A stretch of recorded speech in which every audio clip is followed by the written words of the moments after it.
Hi, this is Annie from Hoop Sisters, and we're glad that you're making the Feathered Star quilt with us. I'd like to point out a couple things on the quilt. There's several different stars. There's the single stars, there's some 4-patch stars, and there's also some larger 9-patch stars. And today we're going to focus on our 4-patch stars. The specific block we're going to be working on is this one, and it's my favorite one, so why don't you come to the table and we'll see what you need to make it. Okay, the quilt that you saw, that Feathered Star sample, had a white background. For our video today, we're going to use a darker background. So this is what it should end up looking like when we're finished. To do this, the fabrics you're going to need is your backing fabric, your background fabric, your stash 1, your stash 2, and your stash 3. And the first page of all the instructions will show you exactly the sizes you need to cut based on what size block you're going to be making. I've already done step number 1, and step number 1 was to hoop your battleizer and to sew the pattern onto the battleizer. Other supplies you're going to be needing is some device or some way to get the designs to your embroidery machine. You're going to need a temporary spray adhesive for one of the last steps to put the backing fabric on. You're going to need water-soluble thread, and in this case you're going to need 4 different threads, A, B, C, and D, and some of them have matching bobbins. The only one that doesn't is our thread D, which in our case is our hazel color thread. So now that I've got step 1 finished, I'm going to go back to the machine and do step 2. For step 2, you're going to take your water-soluble thread and put it in the needle, and you're going to leave your embroidery bobbin thread in the bobbin. And then you're going to place your background fabric, and you're just going to center it right over the pattern that's stitched out, and it's going to stitch an outline or a tack down stitch for that fabric. So step 2 is completed, and that was just doing the tack down stitches to hold your background fabric in place. For step 3, actually before we do step 3, we're going to cut away this section here. It kind of looks like the letter M, and you're going to cut that away about a scant 1/4 inch, and on the outside edges you should have about a 1/2 inch around the outside edge, and you can leave that there. In step 3, you're going to put your thread A in the needle only, and it's going to sew the feathered star points. Okay, step 3 is finished, and you can see my star points are embroidered. And then for step 4, what you're going to stitch is just a placement stitch so you know where the next piece of fabric is going to go. You can leave your thread A in there because it's for step 3, 4, and 5 you will be using the same thread A. I did, however, just change it so that you can see, and hopefully the camera will be able to pick this up, but there's a rust color thread going through there, and that's your placement stitch.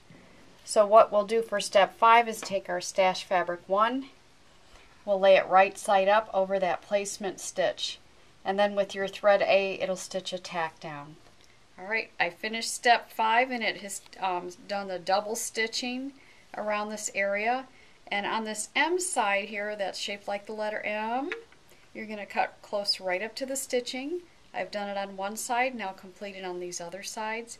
Down here you can just leave this go or trim it to a 1/4 inch if you think there's a little bit too much fabric in there.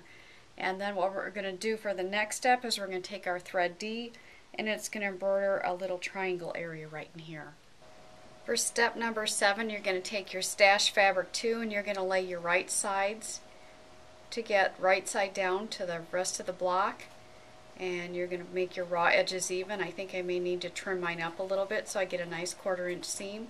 But lay the right sides together, and machine will stitch a seam, and then we'll flip the fabric over and do a tack down after that. Alright, we've completed step 7, which is sewing the seam, and then we're going to flip it down and finger press it. You're going to put your water-soluble thread in the needle only. The machine will stitch a tack down stitch. Okay, we've finished step number 8, which was stitching with water-soluble thread the tack down.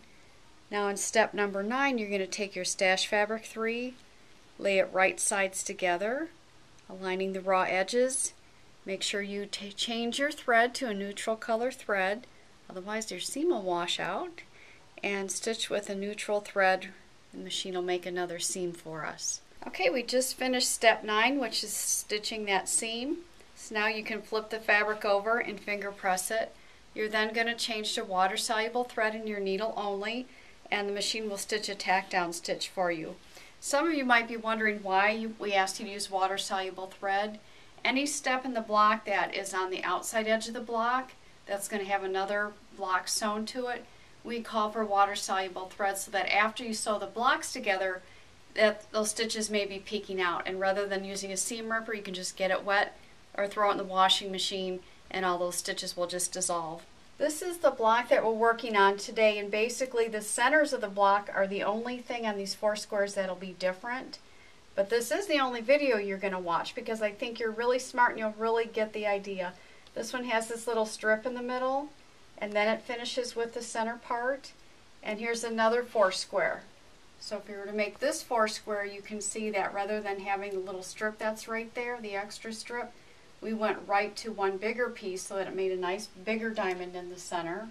Here's another variation, and this one just has the fabric going up into this area. So you can see just the center parts of your 4 squares will have a little bit different variation, but you're smart and I know you'll pick it up. And okay, we finished our step 10 with our water soluble thread, tacking that little corner section down. Now for step 11, I'm going to flip the hoop over, and I'm going to take my backing fabric, and you'll maybe want to spray it with a little temporary spray adhesive, either 505 spray or Sulky KK2000, one of those products, and then you will center it over the stitching on there and just kind of peek under, make sure you got everything nice and even. And then you're going to have your water soluble thread still in the needle only, and it's going to sew a basting stitch around the entire outside of your block. Okay, I finished with step number 11, and that's with the water soluble thread stitching a basting stitch to hold the back on. Now we're going to step number 12, and you're going to put your thread A in the needle and in the bobbin. Since our backing fabric is on, from here on out you're going to be matching your bobbin thread to your needle thread. And a couple more tips so that you can have a nice finished looking back is you're always going to bring your bobbin thread up to the top by doing a needle down and a needle up. And another tip is if you have an automatic thread cutting feature on your machine, you need to turn it off on this point and just clip the threads yourself. You'll have a much neater, cleaner looking back if you do. Okay, I've finished step 12, and you can see the feathered stitch, or the stem stitch, that's covering the raw edge and also on the edge of the feathered star. I'm going to show you the back. Since we have our backing fabric on, we're matching our needle thread. We're going to see a nice design coming through to the back of the quilt as well.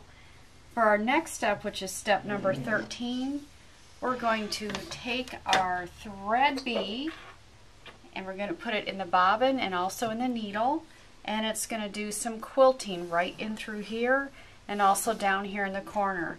And we're really proud this year to have our master quilter by the name of Sharon Schomburg, who designed and digitized the quilting just for this quilt.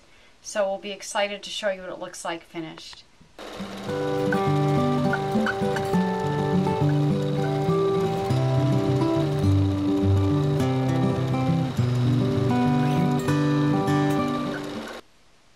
Okay, we finished step 13. You can see the gorgeous quilting that Sharon has done for us.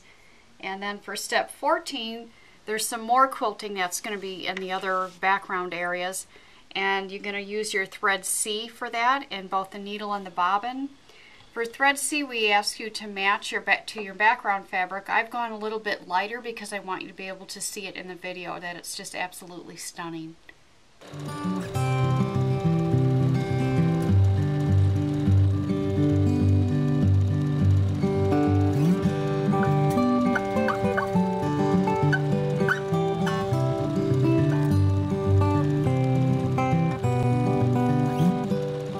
That completes the 14th and final step of this particular 4 square block.